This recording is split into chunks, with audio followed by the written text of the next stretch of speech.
Hi, my name is Hardik and today I'm going to talk about my experience of giving the IELTS exam. I gave my IELTS exam on the 24th of Feb, which is when I gave my listening, reading and writing test, and my speaking was held earlier on the 20th. So the reason I want to talk about my IELTS experience is because what I realized is there's a lot of people who give this exam, and I think I'd be able to share my experience with you, which would I think be able to help you to do better than what I did. My IELTS result will be out on the 9th of March. Before that, I won't talk about tips and tricks and all such sort of stuff. I want to basically talk about what it is like to give the exam on the exam day. Okay.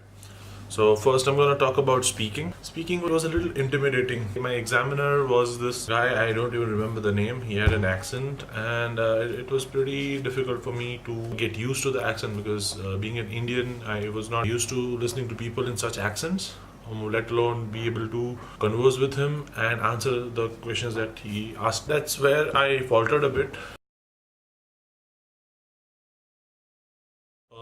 To our very disdain, the day of the exam, there was a wedding on the hotel where the exam was being held. And right before my turn, the wedding procession began. The Bharat was what they call it. The drums started playing, and it was very loud and very distracting. Other things that can happen is what particularly happened with me was my slot was at 2:20.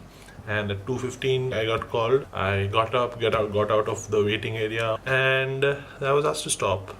Was asked to go back and sit because I don't know, maybe examiner was busy or something. I don't know what that was, but I had to wait for an extra 15 minutes. I got a little shaky then because that's when I had already gone out for the exam. I had to come back and sit, and my mind started playing tricks on me. I think that's all I can say about speaking. Now onwards to the big test day, the LRW part of the exam. So on the test day, we went to the center. The reporting time given was 11:30 p.m. We got there around 11:15, and there was already a huge crowd there. A lot of people had already come. They were entering, and then we were asked to go to the third floor of the place. I think it was a banquet hall or something. Yeah, so we went to the third floor. We deposited our belongings, and then we waited there. Then we got called downstairs towards the big exam hall. So till then, it's pretty normal, just exam jitters and everything. When I went inside the hall, I was not prepared for what I saw. To the right of me, there were like around, I think, 400 seats. There were already 150 people sitting there. I went in and I felt like I was going through an immigration counter in the airport. I had never experienced anything like that. Like even when I gave my university exams, it's just around 150, 130 of us, and the hall was huge, and that is a little intimidating. It did affect me a little. The whole atmosphere is is very intimidating. Yeah, so we were just waiting for everyone to settle down and for them to begin the test. And this period, you're sitting there. We sat for an hour before anything started. I think they started testing the headphones at around 12:40, 12:45. The pre-exam jitters turned to exam jitters, and it's a little shaky and we're not able to focus. And listening was the first module that we were going to be tested on. Listening needs alertness of the brain to be able to listen and at the same time answer the questions.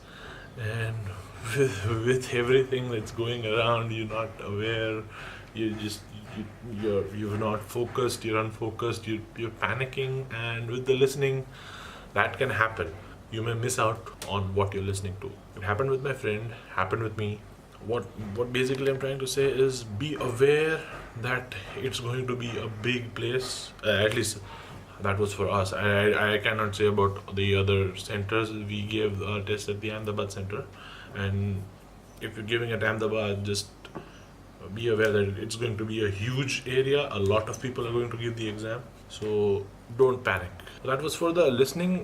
We got through listening, and then reading and writing. My reading personally was very tricky. A lot of questions you're not used to. The true, false, not given questions are a big pain. In my case, the third paragraph was very tough. I had to think about it a lot. But since I was able to finish my first one in around 12 to 15 minutes, I finished the second one around the same time. But by around the 40-minute mark, I had done my first pass at all of the answers. I had not answered one or two questions from the second passage, and not answered several of the questions of the last passage. And the time that I got, the 20 minutes time at the end, allowed me to thoroughly read the passages, and by that I was able to confidently say that okay, I think this is the answer.